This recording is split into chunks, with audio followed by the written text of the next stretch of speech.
और यही बात शायद मैं अभी आपके एक एलाइज पार्टनर जो हैं ओवैसी साहब का बयान में देख रहा था बनारस में। उन्होंने कहा कि अखिलेश यादव जो है मुसलमानों की शिक्षा पे नहीं बोलते, उनकी समस्याओं पे नहीं बोलते, है ना। और ये ज़रूर है कि वो मुख्तार अंसारी के यहाँ चले जाते हैं। आप सवाल है कि समस्याओं को बिना अटेंड किए जो है आप किसी के घर जाते हैं, वो उसका कोई तो मतलब है नहीं।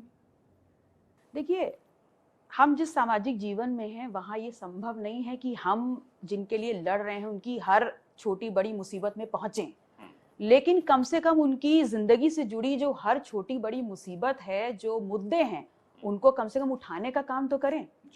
लाइन में लग करके पिछड़ा दलित मुसलमान आपको वोट दे रहा है, लेकिन जब उनकी बारी आती है तो आप उनके मुद्दे पे बात नहीं करते, पीछे हट जाते हैं। तो पल्लवी जी, आप तो उनके साथ थी इतने दिन, आपने समझाया नहीं उनको कि अखिलेश जी जो जिनको आप बड़ा भाई मानती थी, बड़ा सम्मान देती थी, तो आपने उनको समझाया नहीं कि भैया इतनी मुश्किल से इतनी बड़ी पार्टी खड़ी हुई है, सारे लोग इकट्ठा हुए हैं, आपको सीटें भी मिल रही हैं, इस बात को तो समझना चाहिए। क्योंकि राज्यसभा के चुनाव में तो आपने कहा था कि भाई अगर आपने जो दलित मुस्लिम और पिछड़ा जो आपने कॉम्बिनेशन बनाया है, अगर उसका टिकट आप नहीं देंगे तो ये तो भाई मुश्किल होगी, और आपने सवाल ये उठाया और उसको करके दिखाया। देखिए, बड़े भाई तो वो हैं, सम्मान तो मैं उनका आज भी करती हूँ, हम्म, लेकिन हमारी जो लड़ाई है वो विचारधारा को लेकर के है। हम्म, हम जिसके लिए लड़ रहे हैं, अगर उसके हक और अधिकारों को हम सुनिश्चित ना कर पाए तो साथ साथ चलने का क्या मतलब।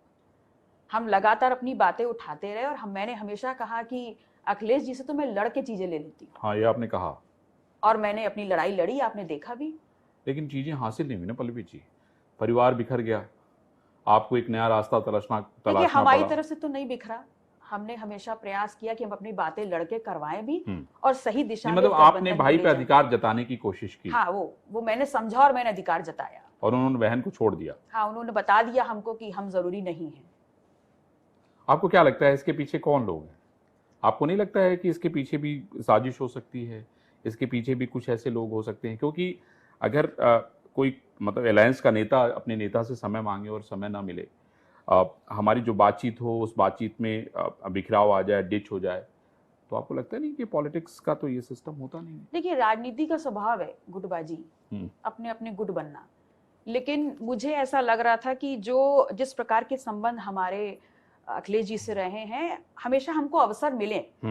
इस बार भी मैंने लड़कर के अपनी बात कही, लेकिन कहीं ना कहीं जिस दिशा में हम चाह रहे थे कि हम बढ़ेंगे, वैसा ना हो करके दूसरे लोग शायद हावी हो गए और वो बात वहीं बीच में रुक गई। लेकिन हम अपने मिशन से आज भी नहीं भटके हैं। हम पीडीएम की बात तब भी कर रहे थे, आज भी कर रहे हैं और कल भी करेंगे। तो कन्नौज में आपका प्रत्याशी लड़ेगा अखिलेश भैया के खिलाफ? हम तो जहां जहां प्रत्याशी सोच रहे थे सब जगह हमने प्रत्याशी अपने खड़े किए हैं। कितनी मजबूती से लड़ेंगे, जब प्रचार में उतरेंगे तब देख पाएंगे। हाँ, नहीं, हमने जो सीधा सवाल पूछा कि कन्नौज आपका प्रत्याशी लड़ेगा। बिल्कुल। और डिम्पल भाभी के खिलाफ भी लड़ाएंगे आप? नहीं, मैनपुरी तो निकल चुका है हमारे लिए, हमने वहां प्रत्याशी घोषित नहीं किया था, क्योंकि जब तक हमको समाजवादी पार्टी ने ये बताया कि हम गठबंधन में नहीं हैं, तब तक हम काफी कुछ छूट चुका था। हाँ, लेकिन पल्लवी जी, आपको लगता नहीं कि ये तो बहुत बड़ा धोखा हो गया कि मतलब आप उनके साथ गठबंधन में हैं, दिन भर उनके साथ मीटिंग अटेंड कर रही हैं, उनके साथ पार्टी में शामिल हो रही हैं, राज्यसभा के चुनाव में आप उनको वोट देने का अपना वादा निभा रही हैं, तो आपको ये लगता नहीं है क्या कि इतना बड़ा एलायंस हो रहा है, इतनी सारी चीजें हो रही हैं, तो आपको कम से कम कम्युनिकेट तो किया जाए? हमें कम्युनिकेशन तो मीडिया के माध्यम से ही पता चला कि हम गठबंधन में नहीं है, तो जितना शॉकिंग वो मीडिया के लिए था, उतना ही शायद शॉकिंग हमारे लिए भी था। लेकिन अब जो भी है, जो सामने आया, हमने उसको सहर्ष स्वीकार किया। और फिर आपने बात करने की कोशिश अखिलेश यादव से नहीं की? नहीं, बचता कहाँ है कुछ भी।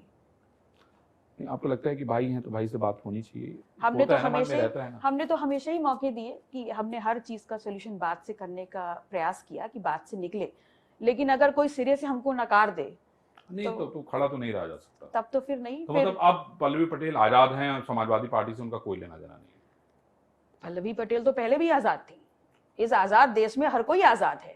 पल्लवी पटेल पहले भी आजाद थी। हाँ, ये जरूर था कि गठबंधन को बहुत मजबूती से आगे ले जाने की जिम्मेदारी थी, और जब हमको बताया गया कि हम उस गठबंधन का हिस्सा नहीं हैं, आज हम नई जिम्मेदारियों के साथ जनता के बीच में हैं और प्रयास करेंगे कि जनता ने जो हमसे अपेक्षाएं रखी हैं उस पर खरे उतरे। पल्लवी जी, एक चीज़ और हम देख रहे थे कि राहुल गांधी के कार्यक्रम में आप अलग अलग जगहों पे शामिल हुई, और मैं ये भी देख रहा था चंदौली से बनारस और उसके बाद फिर इधर अमेठी में। तो एक बातचीत ये हो रही थी कि पल्लवी पटेल जो है वो कांग्रेस के साथ एक पैक्ट होगा और आगे का कोई रास्ता निकलेगा। कांग्रेस के साथ भी एक कोई रास्ता नहीं निकला, ये भी मैं उसको समझना चाहता हूँ। मैं समझता हूँ देश के लोग भी समझना चाहते देखिए, हैं। हम कांग्रेस के साथ इसलिए थे क्योंकि कांग्रेस ने इंडिया अलायंस को बनाया, और 2022 में जिनके साथ हम गठबंधन में थे, समाजवादी पार्टी, उनके साथ हम इंडिया अलायंस में गए। वो बात अलग है कि इंडियन नेशनल कांग्रेस ने हमको एक सेपरेट पार्टी के तौर पे बुलाया था, और जब जब उन्होंने हमको उसमें सहभागिता के लिए बुलाया, हमने अपना पूरा सहयोग दिया। जहां जहां हमारी जिम्मेदारी थी हम हर जगह उतरे। जो पदयात्रा राहुल जी ने की, उसमें भी हमको बुलाया गया और हमारे पार्टी ने वहां पर जाने की एक उस पर मोहर लगाई थी। जी जी। तो हम हर जगह गए और हमने इंडिया अलायंस को मजबूत करने की कवायद जो चल रही थी उसको अपने स्तर पे जितना हम कर सकते थे किया। लेकिन ये मान लेना कि इंडिया अलायंस से हट करके हम कांग्रेस के साथ कोई अलायंस बनाने का प्रयास कर रहे थे, तो ऐसा कुछ नहीं। हम इंडिया अलायंस का हिस्सा थे और उसमें जितनी भी 28 पार्टियां थी वो सब से हम जुड़े थे। तो अखिलेश यादव को ये समझ में आया कि आप जो है उनको डिच करके अलग से कांग्रेस के साथ रास्ता निकालने की कोशिश कर अब रहे हैं। उनको क्या समझ में आया तो वो बताएंगे। मुझे ये समझ में आया कि हमारी पार्टी पूरी 28 पार्टियों के साथ जुड़ी थी और इंडिया अलायंस का हम हिस्सा थे।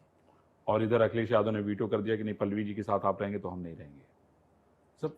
ये खबरें आपने पढ़ी होंगी, मुझे बताने की जरूरत नहीं है। पढ़ी तो मैंने बहुत सी खबरें हैं लेकिन मुझे ये पता है कि उन्होंने जब नकारा तो उसके बाद हमने ये निर्णय, क्योंकि इंडिया अलायंस नेशनल कांग्रेस ने बनाया था, तो मैंने उन पे छोड़ा कि वो डिसाइड करें कौन रहेगा कौन साथ नहीं रहेगा।